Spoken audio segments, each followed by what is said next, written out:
Welcome to episode 46 there, Junior. Okay, well, yeah, hey, great show, 46. Glad to be here. It's gonna be another great one. Yep. Sonya's got Go ahead. amazing adventures to share.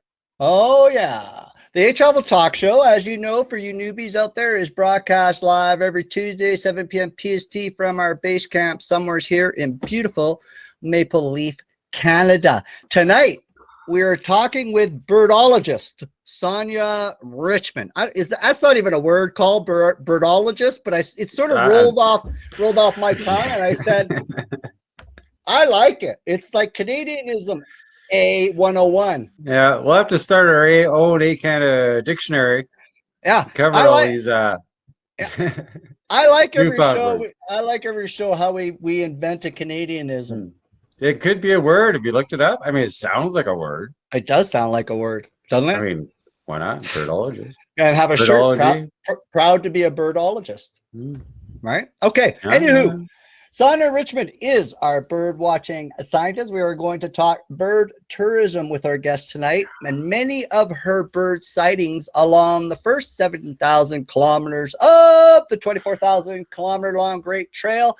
And for you newbies who haven't kept up with any of the outdoor news on there, the Great Trail was previously known as the Trans-Canada Trail.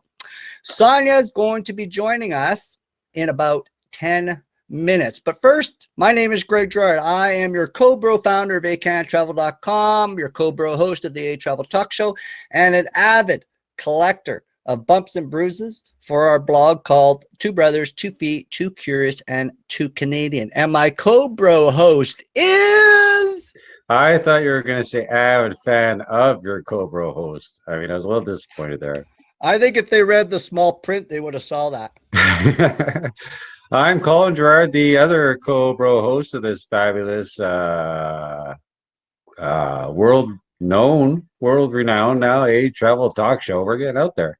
Co-owner of ehCanadaTravel.com and the keeper of the code. Yep. And glad to be here with all you folks. Excellent. Together, Junior and I, we are the Brothers of Tourism. This nickname has been given us by our viewers and our clients, and it's sort of stuck, so we sort of like it. Brothers of Tourism. Homegrown Canadian tourism geeks, that's what we are, seekers of nature, and all around tourism research oddballs, and that is how we love it. This is a live show, so stuff happens. If you lose us or our guests, stay tuned. Do not change the channel. Maybe get a snack, but keep on the same channel, and we will be right back. But first, we have some big news, and luckily we have Sonya here with us today so we can share this with everybody out there. Last week, Colin and I and Junior and I have had a huge week. First off, we just won the Canadian Marketing Program of the Year Award and the BC Community Project Award of the Year. One is an International Tourism Award, and the other is a British Columbia Economic Development Award. So here's a little bit of the backstory. So we got a little bit of bragging rights. Our Experienced Community Program for Small Rural Community Revitalization was adopted by a group here called Tourism Nickel Valley here in Merritt, British Columbia, Canada. Just over a year later, the TNV now has won their first awards for this program, which is part of the program we call Experienced Community. And they won that program. Now, moi, you, and our good little team here are going to replicate this program like we've always wanted in as many small communities as we can across Canada, because it's a powerful program. It's economical, it's proven, and it solves many of the issues small town tourism have. So let me tell you, on March 10th, out of thousands of nominations received, Tourism Nickel Valley, the Experienced Nickel Valley program, won the 2021 Canada Prestige Award for the Marketing Program of the Year. Now, this is the best part, okay? Here is what the Canada Prestige Award project manager said, Tom Avon, explained the reason why Tourism Now won this award. And here's what he said. In a relatively short space of time, Tourism Nickel Valley has clearly created something unique in the market that is making a big difference to people in the community. The program is both informative educational, and really helped put a focus on the local businesses and what they do well. There is no question that the program will encourage more to visit the region. We are very pleased to recognize this hard work. That is for the Canadian Prestige Award for the best marketing program of the year in Canada. That's pretty cool, right? Right? That's awesome. Awesome. Okay. Well, here's the catch. This is why we did on Oh, but there's more. Yeah, but there's a cherry on more. this Sunday. There's more. Here's the catch. So we're still flipping over head over heels over this national award. March 11th, the very next day, Tourism Nickel Valley received notice that it won the Community Project Award of the Year for communities under 20,000 population by the British Columbia Economic Development Association. Surprise! Yeah, where were we? It's such a big award. We couldn't handle the internet flow and traffic on our server. It was such a big outburst out there, right? We broke it. Yeah, we broke it. So according to Dale Whedon of the BCEDA, President and CEO, the BCEDA has given these awards to individuals and groups who have dedicated their time to community-based economic development. These awards recognize BCEDA members' outstanding work and so forth. So it's been a nice addition to bring that on to the show, right? Oh, yes. Yes, yeah. Those are huge. I'm still so excited about it. And I mean, yeah, it's so huge. So welcome to our live award-winning, very Canadian, made of 100% Canuck ingredients, all natural and good for you travel information and talk show on Facebook Live. Our guest tonight, I'm so stoked on this. Our guest, I'm so stoked. Oh, she's great. Yeah, it's going to be a fun night, right? So our guest tonight, as we can see with our little background, is Sonya Richmond, okay? A Canadian explorer, research, public speaker, educator, and birder who is currently exploring Canada's 24,000-kilometer Great Trail, aka Trans-Canada Trail, in case you guys missed that newbie information. Her adventure on the Great Trail is focusing on being outdoors, enjoying life in the nature while bird watching and birding. And she has a cool little hashtag. I'm going to throw that up for you.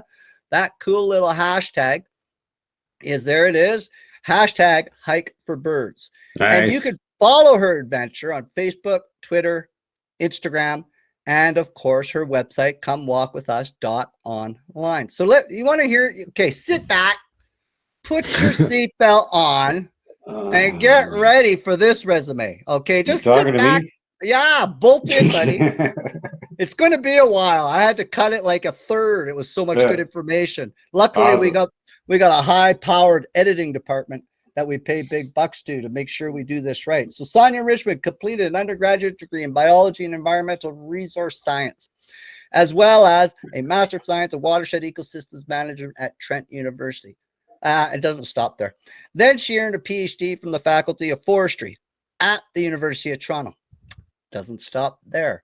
Then Sonya completed her postdoctoral research at Bird Studies Canada and began work as a geographic information system analysis. Guess what? Doesn't stop there. Sonya has presented at professional academic conferences, published peer-reviewed articles, and more recently has worked on analyzing, this is pretty cool, on analyzing the bird breeding atlases for British Columbia, Manitoba, Ontario, and Quebec. Wow. Doesn't end there. Since beginning her trek across Canada on the Great Trail in June of 2019, right? Sounds like one of our trips called with, and this is it, professional landscape and architecture photographer Sean Morton. So nice. He got a photographer there that's been throwing out some pretty snazzy photos when we looked around. I mean, holy mackerel, right? It's like he's almost 2 inches in front of the bird. He's got such cool equipment. Right? A little bit of equipment envy there, I think, eh? Yeah, there's a lot of equipment envy. There is. So she has become a member of the Canadian Explorers Club since that and has been named a fellow to the Royal Canadian Geographic Society. How cool is that? That is. She's one smart lady, busy, and yeah, awesome. So far, the duo, Sonya and Sean, have trekked about, I'm sure she'll correct me if I'm wrong, 6,500 kilometers across, and she's covered Newfoundland, Cape Breton, Nova Scotia, as well as Prince Edward Island, New Brunswick, a little bit of Quebec, Ontario, and all the way to Winnipeg, Manitoba. Then kaboom! Guess what? Just like us, what hit us Good all? guess. Yeah. The C word, COVID came, and then we all sort of like hit the brakes and self-isolated and had a lot of quality time with ourselves, which Yes. yeah, that doesn't go over well, right? Yeah. What we did during that time, we won't discuss. Yes, yes. We worked, unfortunately. And what do we do? Well, we work and we play, and we didn't get a lot of play. So We did have a road trip in there when we could. An awesome road trip in there. When they opened up, we went off to the Arctic Circle, went 5,000 kilometers there and back, and like lickety split. That's huge. Yeah. That was fun, right? Here's an interesting thing about bird watching in Canada for all you newbies. I mean, you got to check out, if you've been fortunate as us and Sonya, and you've had a chance to get across Canada, it is pretty cool. All the birding that you can see out there. So yeah, how big is bird watching in Canada? Glad you asked, Cole. 1 in 5 Canadians, 1 in 5 Canadians are doing it. Whether they know it or not, 1 in 5. Well, yeah. They're doing it, right? And you're looking tonight on this screen, we have 3 of 3. So the odds are pretty good because we're wannabe birders. We don't claim to be experts, professional, and everything. And as in the pre-show, we have to carry a book to find out all the birds, right? So we're learning. We're wannabes. So we're honored to have Sonya on our show. A little bit of food. Remember that really cool park we went to, Point Pelee National Park? Remember that one? Point Pelee. Yeah, it's around Essex. It's around Essex. Okay, County, in Ontario. Anyways, yeah, it's in birding. And Sonya, I'm sure Sonya will help us with this, but in birding, there's IBAs, right? Important bird areas. There's a whole bunch of nesting areas that are protected, mating areas, migration routes, food, feasting areas. These are a lot of them that are very critical to maintain the birding population, are called IBAs. Now, at the Point Pelee National Park, it's one of the smallest parks in Canada, yet it has one of the highest recorded bird species. So I'm sure if you're a birder, you've heard of Point Pelee, because there's 390 species were identified there. Wow. All the way from warblers, sandpipers, ducks, raptors. It's there, the whole kit and caboodle, right? Which is one of the greatest number of bird species in a park in Canada. So Point Pelee is a biggie. And now that I know that, and now that we're more aware of that, get your cameras out, get your binoculars out, get your notepads out, and if you're us, bring your bird books and have some fun out there. So that is why we are bringing birdologist, our new Canadian word. You guys, all our viewers out there, go ahead. You can use it. Don't worry. We won't, you can use our word, birdologist. You can use it. Sonya Richmond is such a great guest to have on our show. So please, everybody, if you would be so kind, put your hands together and welcome to the show, Sonya Richmond. Big Maple Leaf welcome. Here she comes on the show. Hello. Welcome to the show. Thank you very much. Excellent. So, Sonya, we had a real fun time introducing you with all your accomplishments. and sorry we missed out the other 10 chapters, but we had to get the first couple in. Could you maybe share with us, with our viewers and ourselves, maybe a little bit about who is Sonya Richmond, and introduce us to Sean also. Would love to hear a little bit about him as well. Well, I think you guys made us sound pretty fantastic. I tend to leave it there. Okay. I think basically we're just two ordinary people who are finding ourselves on a pretty extraordinary adventure right now. Yeah. We met in school, and since we've known each other, we've loved just being outdoors, camping, hiking. I studied birds in school and biology, so I got to spend a lot of time outdoors in the forest during my studies, and that was actually a really big reason why I took biology. I wanted to work outside. I love it. And just explore, learn about nature. After school, we both kind of got desk jobs and learned pretty quickly that we did not love sitting in front of a computer every day and being in an office. we wanted to get outside, and so we took some pretty drastic steps, uprooted sort of our office lifestyle. We sold our house, donated most of our possessions, and decided to set off on this trek across the country. Hopefully to have a great big adventure and to share it with other people and inspire as many people as we can along the way to get out and explore the country for themselves. Wow, I did not know that backstory. That's poetry. That's beautiful. You're our type of people. Oh, all she forgot to add was living on KD and noodles, and then it would have been a match. We forgot to add the part where she's very humble. Yes. I love it. So in your bio, Sonya, you stated you worked on analyzing the bird breeding atlases in British Columbia, Manitoba, Ontario, Quebec. Why the interest in birds? Where did this come from? There must be some sort of story behind where you realized that birds was your wheelhouse. Where did this come from? I guess for me, it came kind of late in life compared to some birders. It was during school. I went to Trent. I was studying biology, but I wasn't really sure what. I knew I wanted to do conservation biology. I wanted to do something to help our environment, to sort of protect it. And after my first year, I basically volunteered for a master's student who was living up in a little cabin in Algonquin Provincial Park, which is a really beautiful park in Ontario. That's gorgeous. And his work was looking at the effects of logging on songbirds, trying to come up with sustainable ways of managing our forests. For birds. And I basically learned to bird that summer. I got introduced to all the different species that live up in the forests in Algonquin Park. And I absolutely loved it. It was, I mean, watching birds is incredibly entertaining. It's interesting. I loved it. And from there, you know, I got a job the next summer doing that. And eventually then I turned it into, you know, I did my own project for my master's, and I just kept going. And it was because I loved being outside, walking through the forest all day and just getting to know these patches of land and what was living on them and the birds that were there. And it just grew from there. Nice.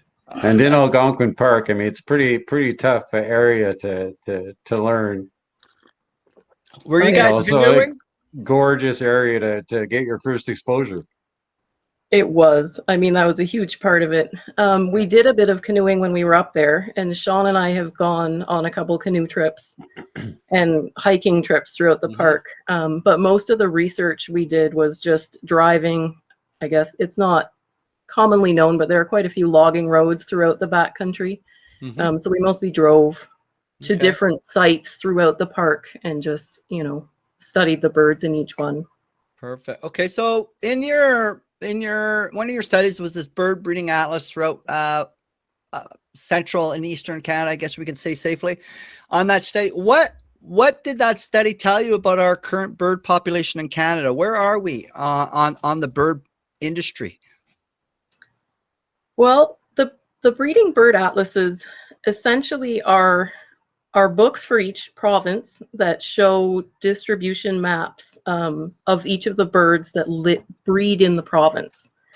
So it's maps that show you where the birds are most abundant and where they're least abundant.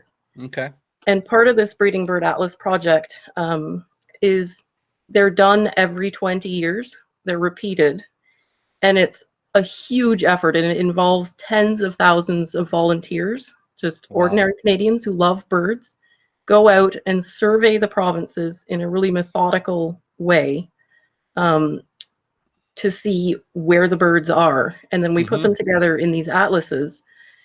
So part of what that tells you is, you know, governments can use it to kind of guide development where, you know, where things can be developed, where they can't. Because they're done every 20 years, you can use these things to see where birds are doing well and where they're not. So it helps us focus, you know, our conservation dollars and our conservation efforts.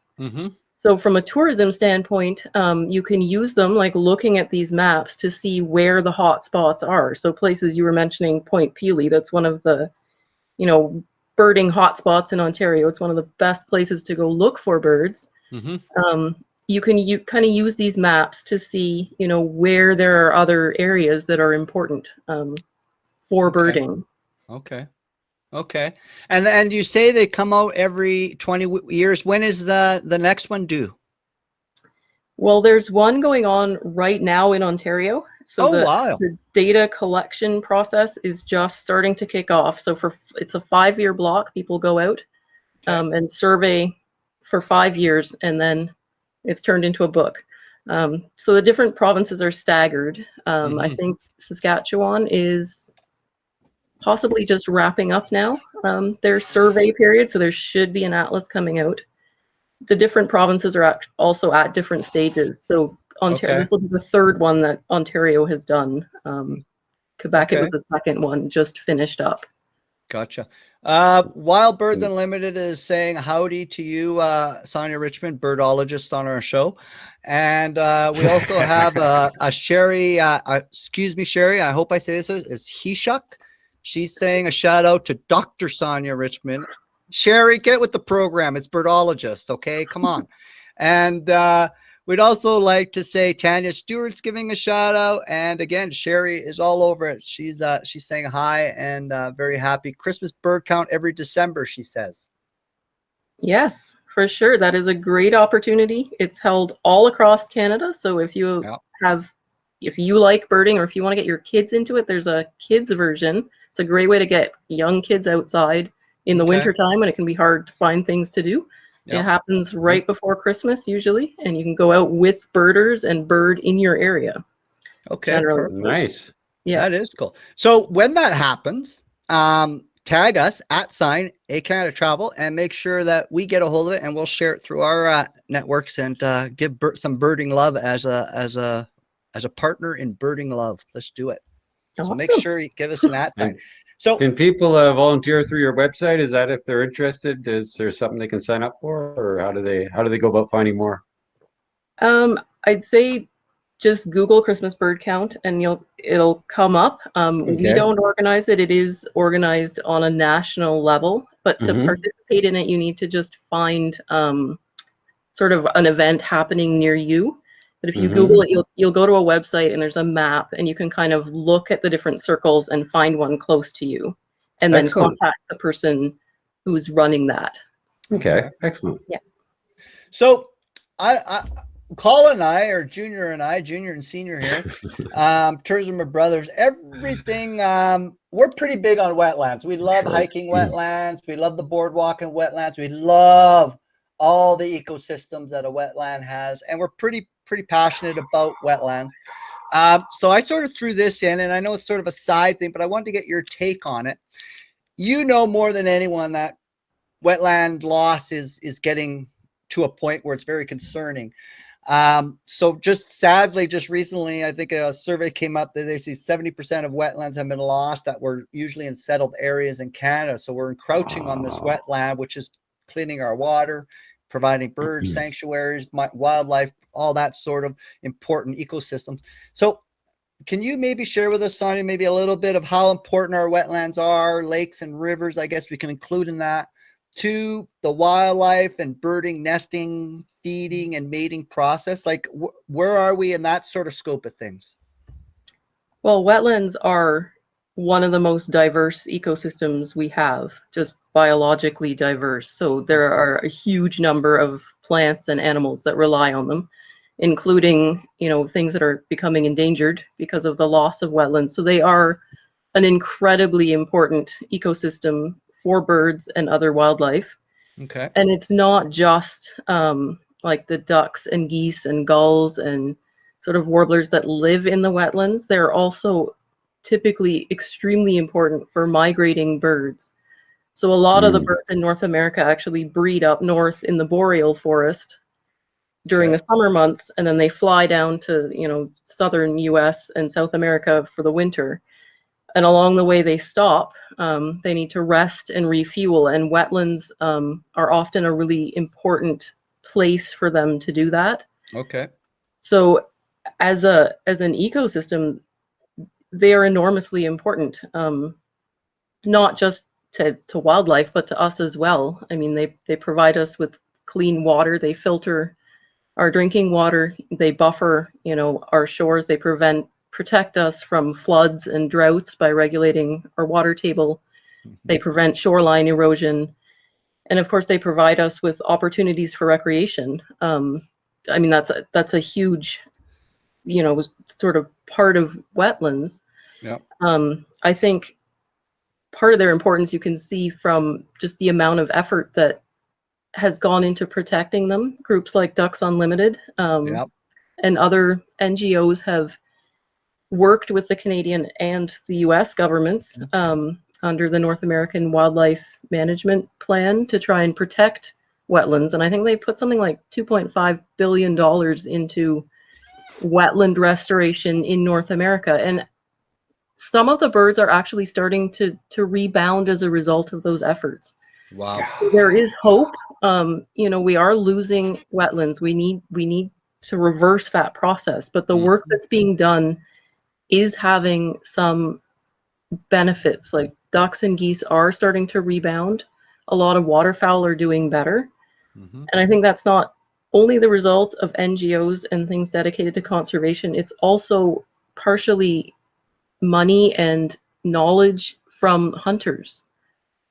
Duck hunting is a huge part of our outdoor recreation, and those groups do an awful lot of work to help restore and maintain our wetlands and make sure that the populations are abundant enough where they can keep hunting. So we are losing wetlands at an alarming rate, but there is hope. I think that we're trying to work together to kind of combat that going forward. Yeah. What's really interesting, Carl, is we had a guest on last week, James Hills, who's out of the US. And he said something about that. He says that the hunters out there, they've definitely got a little bit of a bad rap, but they're what they also people need to know is they put a lot into conservation. A lot of these groups and ranchers also, he was mentioning, put a lot into the conservation. Wasn't that Wes David? Also, Wes brought it up too, I think. Yeah, the fact, like you're saying, the hunters and the fishermen are the ones that are really care about their environment because they want to keep their sport going. And so anyways, on to the top. So Sonya, you completed all these degrees we sort of listed off in the beginning of the show, and congratulations. Excellent dedication is involved for that. You've published peer papers, you've earned a PhD, you did some research for Bird Studies Canada, and the backstory goes on and on and on and on. So our question is this: why the 24,000 kilometer Great Trail? Well, I've dedicated most of my career to conservation, and I guess it's fairly apparent that I did that because I liked working outside. I started in school. I contributed through, doing science and publishing the results of that. And then I went on to work for an NGO, and the work I was doing, I think, was making a difference. It was going to policymakers and people who were actually in charge of figuring out how to manage our populations. But I just didn't enjoy sitting in front of a desk. But I also felt that conservation is not something that can be done only by government or only by scientists. They're incredibly important. They're essential. We need the knowledge to know where to start. But it's only going to happen if we all pitch in. It happens at the local level. It happens at the individual level. Yeah. And we need all of us to pitch in to help protect the landscapes that are so important in Canada. Yeah. I think that's where the education comes in. We're not going to protect what we don't love. And so setting out to hike across the country we're just trying to inspire people to look around them, to fall in love with this country that we have that is so beautiful and so diverse. It's amazing. But I think we start to take it for granted. And we all need to want to protect it. And so that's what we're trying to do. Just show people what's out there. Get them to connect with the natural environments. And the Great Trail is a fantastic place to start doing that. It's 27,000 kilometers long. It goes from coast to coast to coast. It goes to 15,000 communities across the country. And because it does that, a lot of the stuff that we're showing on, our blog and our feeds are in somebody's backyard. It's all this amazing wildlife. It's this amazing scenery, but it's where we live. It's where we are. Yep. And if we get people to see that, we get them to just look at it and want to protect it. That's our goal, is to get people to connect with it. I love it. I love it. I think we're going to be friends for a very long time, Sonya. That's so true, though. I mean, everybody, you want to go on a road trip, you want to travel to see beautiful things, but people don't realize it's in your backyard. Yep. They take advantage of your locality, but as soon as you go somewhere else, it's, wow, this is beautiful. And it's everywhere. Canada is just... Yep. Go ahead. We have somebody here, Greg Mannix brought up a really good question. So how can regular people and hikers help birds? Well, the first way to help birds is to get to know them. I mean, that's step one, is just learning about them. And one of the best places to start is literally in your own backyard. So if you don't know anything about birds, you don't know who comes to visit your backyard, just start there. Look around you at the birds that are, in your yard or in your local park, in your conservation area down the street. A nice way to learn about birds in your own yard is to put up a bird feeder. And, if you do that, you don't necessarily need binoculars or any expensive equipment. They'll come to you, and they'll repeatedly come to you. So it's a really nice way to just start learning what's out there. Another really helpful thing to do is to download a free app. There are some of these that you can download onto your phone. A really nice one for beginners is the Merlin Bird ID app. So basically, the app just asks you 3 questions about a bird. What size was it? What color was it? And where was it when you saw it? And based on those 3 questions, you'll get a series of photos of birds that match that description that are in your area. And you can kind of pick what it was. Like, it should come up on the list and you can ID what it is. Yeah. Gotta get that app. Yeah. So to get into birding is really easy in some ways. And I think that's the first step towards helping. There's a lot of other things that are sort of easy, simple steps people can do to help birds. You can buy bird-friendly products. So shade-grown coffee is one that really helps out birds. Or just any products that, reduce packaging, like don't use plastic straws, anything that goes in the landfill. If you buy local or organic produce, like all those things help the environment. They help support birds. Yep. Make your home bird friendly. So you do things like put out a bird bath, put out a bird feeder, plant native species in your yards. So things That's a good one. have seeds or berries, that birds can eat. Maybe don't do your yard work. I mean, that's a fantastic one. If you don't like raking leaves, you don't like cleaning up. Yep. If you leave a little bit of brush in your yard, you don't scrape everything clean, don't tidy it up, birds can use that for nesting material. If you leave a little bit of leaves on the ground, you get bugs under there. It's food for the birds. You're actually helping the birds.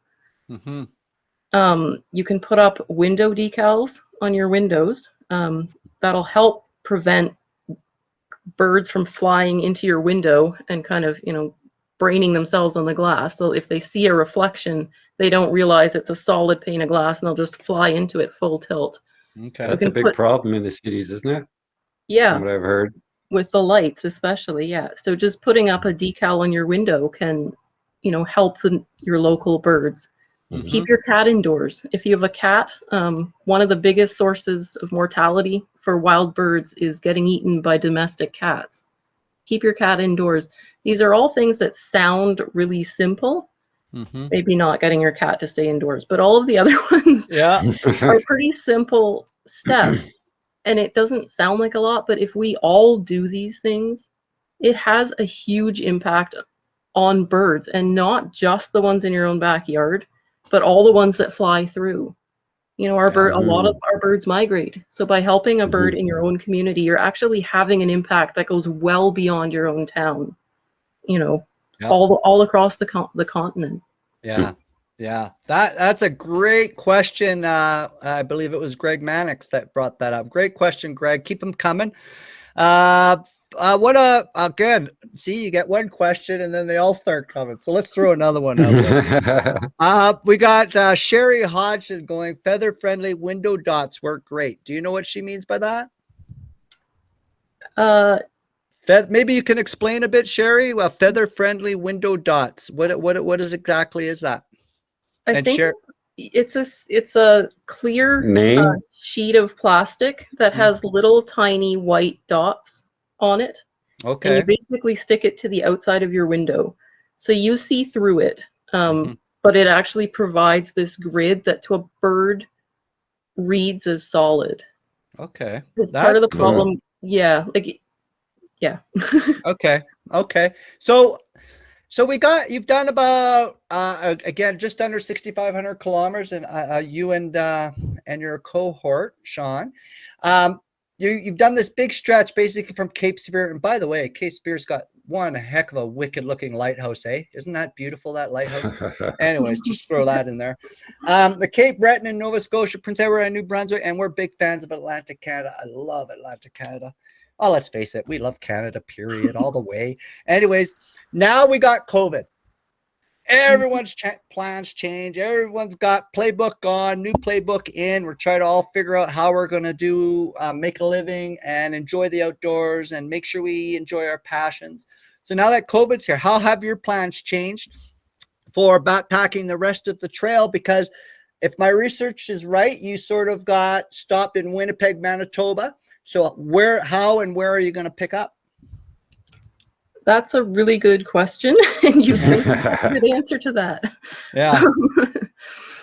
We are hoping to head out in mid-April, if we can do so responsibly. I mean, that is the most important thing. I think we're probably going to head out starting in Winnipeg and head west and try to get to the Pacific Ocean. I'll try to get over the Rockies before it snows so that we can get to the Pacific Ocean. We are still kind of monitoring the situation. So last year, well, in our first year, we hiked from Cape Spear to the beginning of Quebec, to Rivière-du-Loup, Quebec. Last year, because COVID hit, we couldn't start again in Rivière-du-Loup, Quebec, because Quebec was still sealed off. So we started in Ottawa. So we still have to hike across Quebec. So there's a possibility that we'll do that first and then go west. Okay. But we're kind of looking at where we can be most responsible. I think it'll probably be the prairies, because the trail in the prairies is extremely isolated. There's often several hundred kilometers between communities out there. So I think the risk that we would pose of spreading COVID or catching it would be really minimal. If we do cross the border, I'm not sure, we may have to quarantine. If we do, we will definitely follow all the health guidelines. And we'll probably take some of the same measures we did last year. We did hike across Ontario. But one of the things we did was we mailed ourselves a lot of resupply packages. So it was food and stuff like that, just so that we could limit our contact a little bit more with the communities we went through. Like, we weren't going through the grocery store. We weren't sort of taking supplies from any of these communities.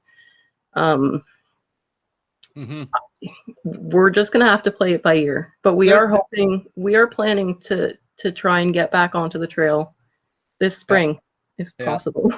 Yeah, there's a lot of variables for, like, we have our little passions that we're sort of itching to get going. And we totally get where you're coming from. There's a lot of variables. And again, like you, we got to make sure we pay respect to the rest of the population and do our bit to keep everybody safe and get through this, so we can go bird watching again, so we can go hiking again, so we can go backpacking again.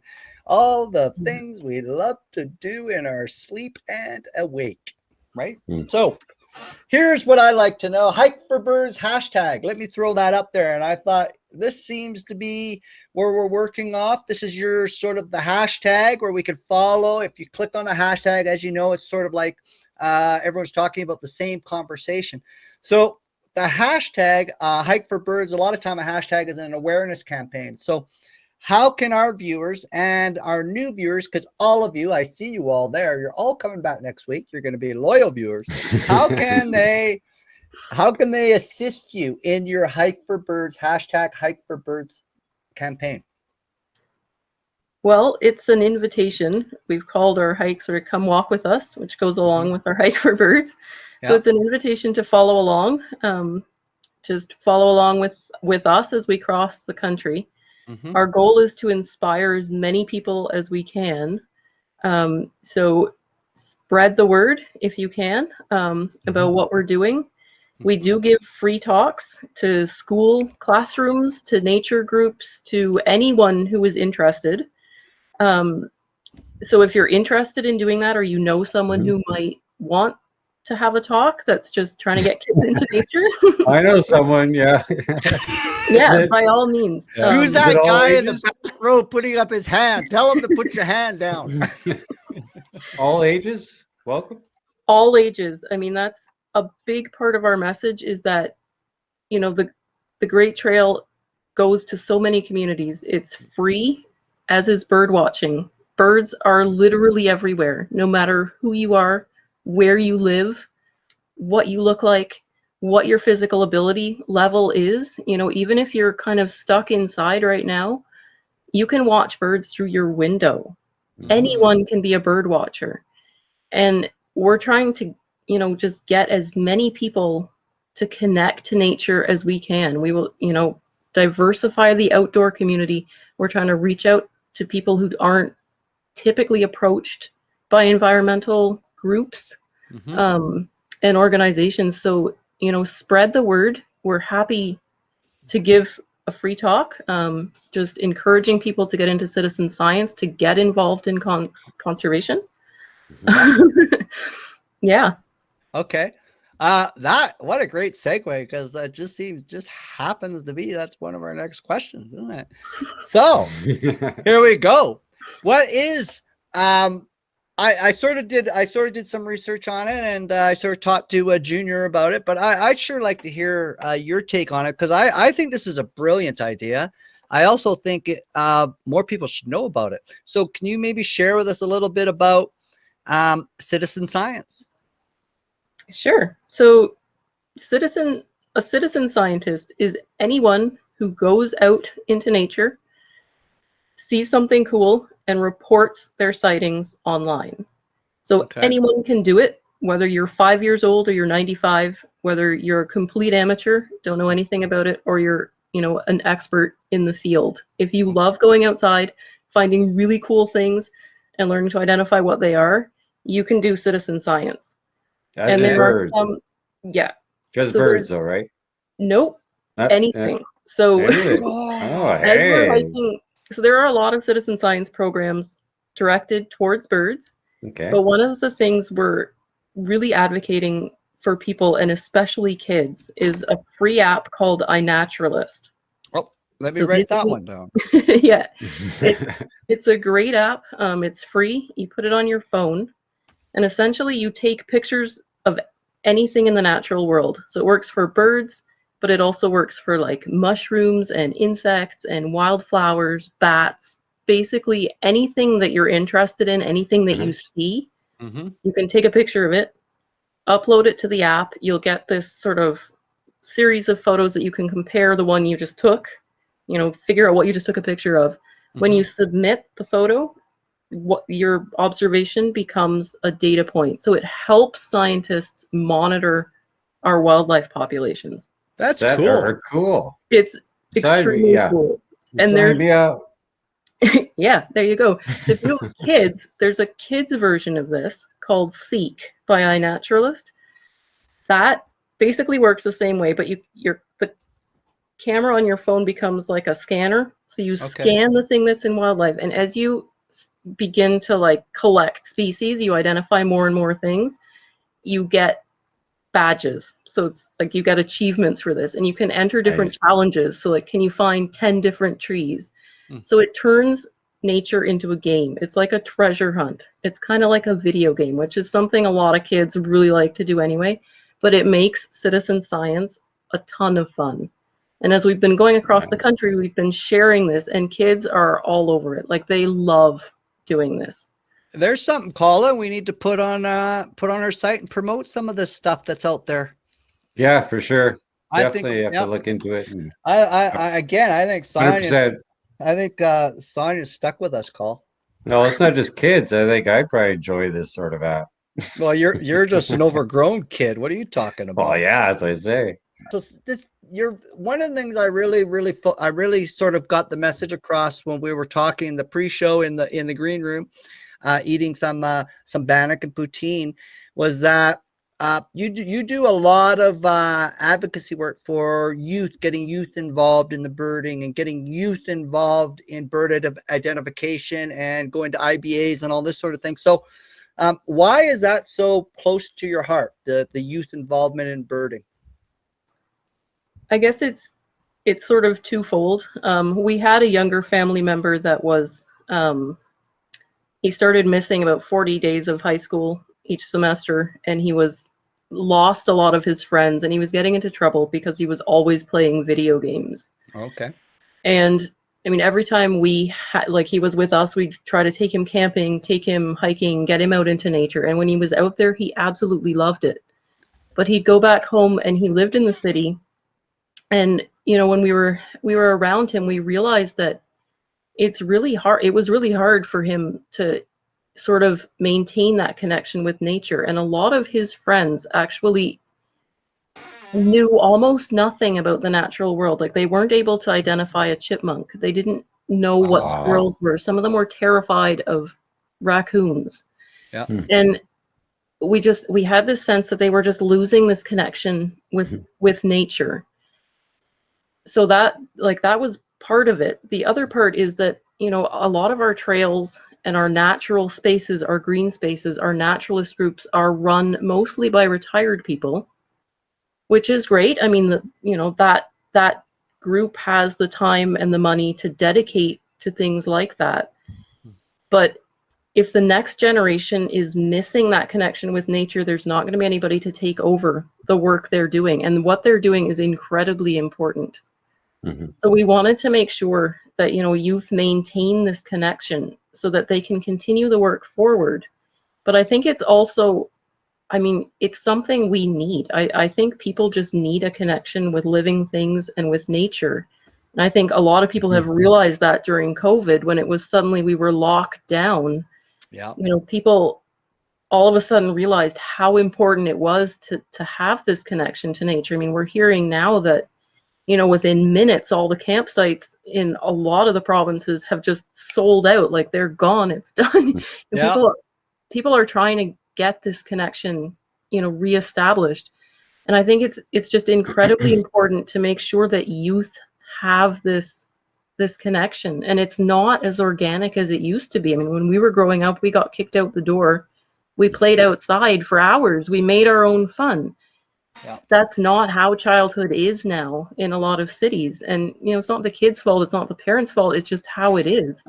But I think we need to work harder now to maintain that connection, to make sure kids have that relationship with the natural world. And for us, birding, birds were sort of a natural fit because, I'm passionate about birds, but they also give us this sort of bridge. You can use technology, you can use your phone. Learning about them, doing citizen science, reporting them is a lot like playing a game in some ways. It's something kids can relate to. It's kind of a bridge. And so, our goal is to just try and get kids enthusiastic, get them outside, get them exploring, get them learning about themselves. Mm-hmm. Yeah. I think you hit it on the head when you have that interaction with the outdoors. For one, I think it's extremely therapeutic. It's very mentally and physically, it's healthy. And everyone says physically. I think mentally has a big part too. It's nature therapy. Well, we always say that when we go out. Nature therapy. Yeah. It's not just physical, people. It's the mental side. When you come out of nature after even if you just had a picnic at a park, everyone feels good. Well, it's the energy, I feel, the energy you get from the natural environment. I mean, there's a connection there, and you don't get that when you're surrounded by cement. I regret it. Exactly. Yeah. So Sonya B, I really enjoyed this show, and by our guest comments, I think it was a home run. I think we did a home run today. And is there anything maybe, Sonya, that it's close to your heart that we might have missed during the show that you would like to share with our audience before we let you go? I think we did a pretty good job. I just say Canada is a beautiful country. It is amazing. Whether you live here or you're thinking about coming and visiting, we're just trying to encourage everyone to get outside and explore it for themselves. You will not be sorry. It's an amazing place. Yes, exactly. And knock on wood, it keeps amazing. And knock on wood, we have good people like Sonya Richmond out there representing us in the outdoors in a very positive light and sharing education, sharing our skill sets and our love for the outdoors, and in particular birding for this show. So Sonya, from Colin and I and Junior, and from all of Canada and our international viewers, and of course the boardroom upstairs, because we're big production here, that we'd like to say thank you very much for coming on the show. We'd sure love to have you back, especially when you're back on the trail. When you are in area of internet, we can make that work, and I'd love to hear how it's going along your trail. And when you come within 500 kilometers where we are, we could make something happen here. It could be very exciting, and we could share some of our birding love, and maybe I definitely know we're going to learn a lot more about the species meeting yourself and Sean. And please say thank you to Sean, and say hi to him for you. So again, thank you, Sonya. We're going to put you in the green room, and we're going to close out the show. Thank you very much. Thank you. Thank you. Sonya. So there you go, Junior. What an awesome show. That was fantastic. And for all of you out there, we have been sharing Sonya's website, her email, her Twitter, Instagram, and Facebook links. Also her hashtag Hike for Birds. If you do have a question, I'm sure Sonya would love to hear from you. If you do have anything for Junior and I mean, no one comes to see us anymore. They're all coming to see our guests now. So we're just like, we're like a good piece of carving on the fire mantelpiece behind Sonya, just making her look good. So that's what we do here is we're just Sonya, the pretty faces. We're just the pretty face. Sonya had the show. She carried it, right? She didn't even need us. No, why were we here? Really? I mean, come on. Props. We're props. I know why. Because we introduced a new word, birdology. Okay. Yeah. That's it. Okay. Don't be surprised if Webster Dictionary phones you up tomorrow and says we like it. Birdology is in, right? So there you go. So anyways, if you are following, make sure you follow Sonya and all her links. It's hashtag Hike for Birds. If you're looking for it online, you can follow the conversation there. And also come walk with us .online is the website. And then make sure, give her a shout out. Give her a pat on the back for the work that she and Sean are doing, and follow them on Facebook, Instagram, and Twitter, and follow this amazing story. I mean, this is how we connected with Sonya, was her story, and we just loved it. We said we got to get her on the show. This is passionate. It's awesome, and I'm so glad that she said yes, and she took our $20, and we had to bribe her. We had to bribe her. That's right. First one too, eh? She should have held out. I know. She could have got 25. That was awesome. So again, we are the Co-Bro hosts of the Travel Talk Show. We are Canada's hottest new talk show. We are definitely unique, different, and full of Canadianisms.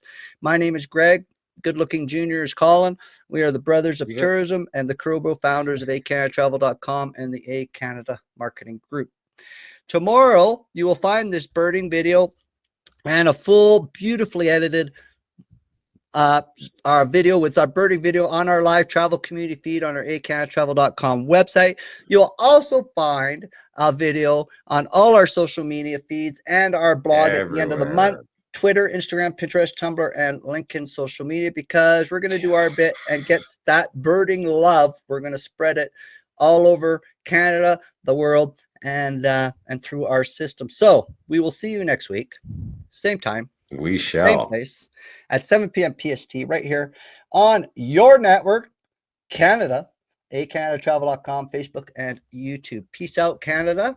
And Be I here. believe, Junior, you can dazzle them with your brilliance. If you don't mind, you will This is the dazzle highlight them. of the show, I got to tell you. Next week's guest, we have Joseph Rosendo. He's a host for 11 seasons of Travel Scope. This is an Emmy Award-winning travel show. He's a foodie. It's all about food and wine and travel. So come on, watch us next week, 7 o'clock Tuesday. We'll see you there. Peace out.